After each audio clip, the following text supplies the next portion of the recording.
جب قربانی کی جاتی ہے تو مسنون ہے کہ قربانی کرتے وقت آدمی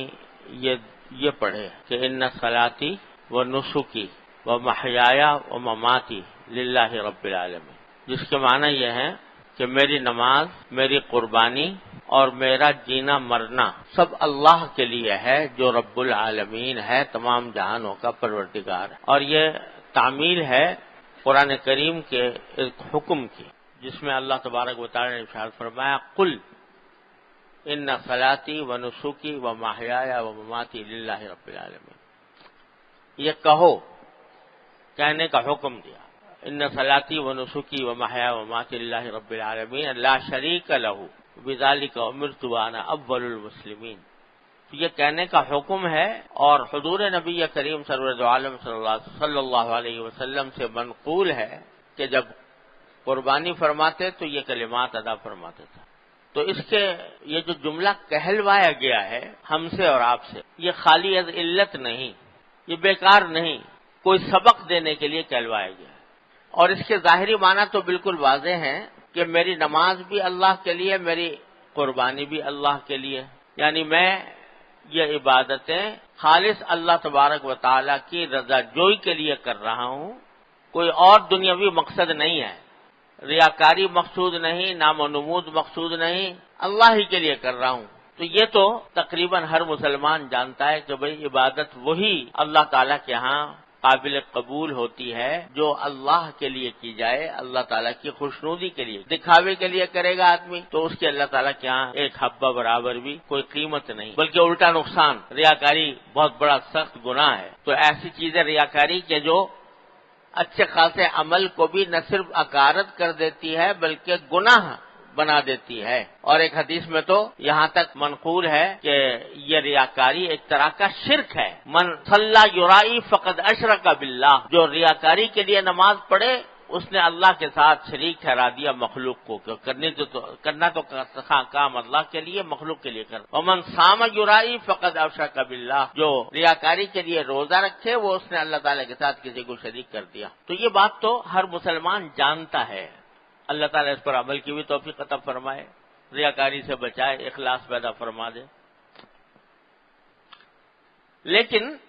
آگے اللہ تعالیٰ نے دو لفظ اور بڑھا دیے عبادتوں کے ساتھ، نماز ریاکاری کے لیے نہ ہو، اللہ کے لیے ہو، سمجھ میں آ گیا، قربانی اللہ کے لیے ہو، ریاکاری کے لیے نہ ہو، سمجھ میں آ گیا۔ لیکن آگے فرمایا وہ محیایا و مماتی، میرا جینا بھی اور میرا مرنا بھی اللہ کے لیے ہے جو رب العالمین ہے۔ یہ کیا کہہ دیا کہ جینا اور مرنا اللہ کے لیے، عبادت اللہ کے لیے ہے ٹھیک، قربانی اللہ کے لیے ہے ٹھیک، نماز روزہ اللہ کے لیے ہے ٹھیک،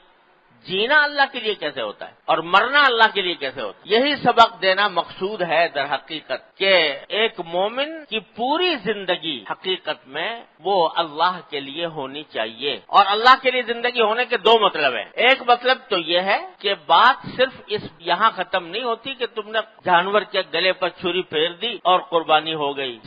ثواب بھی مل گیا قربانی کا اگر تم نے اخلاص کے ساتھ کی تھی، گوشت کا مزہ بھی تم نے اڑا لیا، دعوتیں بھی کر لی، لیکن اللہ تعالیٰ نے اس کا اجر و ثواب بھی تمہیں عطا فرما دیا۔ یہ تو ہے، لیکن آگے جو سبق دیا جا رہا ہے وہ یہ کہ یہ قربانی جو ہم نے تم سے کروائی ہے یہ در حقیقت ایک مظاہرہ ہے اور ایک نمونہ ہے اس قربانی کا جو ہم نے تم سے مطلوب ہے۔ وہ کیا ہے کہ جب زندگی گزارو، زندگی کے معرکے میں داخل ہو اور زندگی کے اندر بے شمار مطالبات، تقاضے، خواہشات، جذبات تمہارے دل میں پیدا ہوں تو وہاں پر بھی اسی طرح قربانی کرو جس طرح تم نے جانور کی قربانی کی، کہ ہمارا حکم تھا قربان کرنے کا، تم نے جانور کو قربان کر دیا ہمارے حکم کی اطاعت میں، اس کی تابعداری میں۔ تو اب آگے جب زندگی گزار رہے ہو تو اس زندگی کے دوران بہت سے تقاضے پیدا ہوں گے، دل بہت سی چیزوں کو چاہے گا لیکن وہ ہم نے منع کر رکھی ہیں۔ تو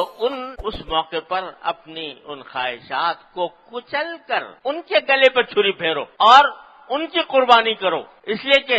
تمہاری زندگی اللہ کے لیے ہے، رب العالمین کے لیے۔ تو اس وجہ سے جب بھی کبھی کسی گناہ کا داعیہ پیدا ہو، جب بھی کسی ناجائز کام کی خواہش دل میں جنم لے، جب بھی کسی حرام کام کو دل مچ لے تو اس کو قربان کرو، اس کو قربان کرو۔ مثلا جب زندگی گزار رہے ہو تو لوگوں کے ساتھ اٹھنا بیٹھنا بھی ہے، مجلسیں بھی ہیں، اور مجلسیں گرم کرنے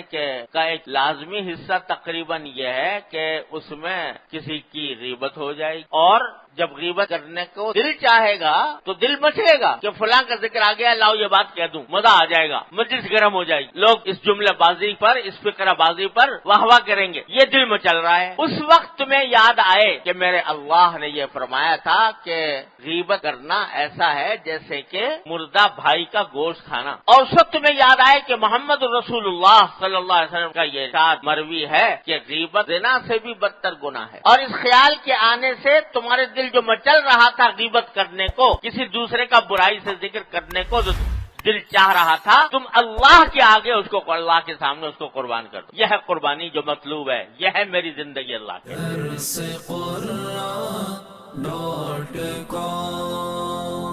www.darsequran.com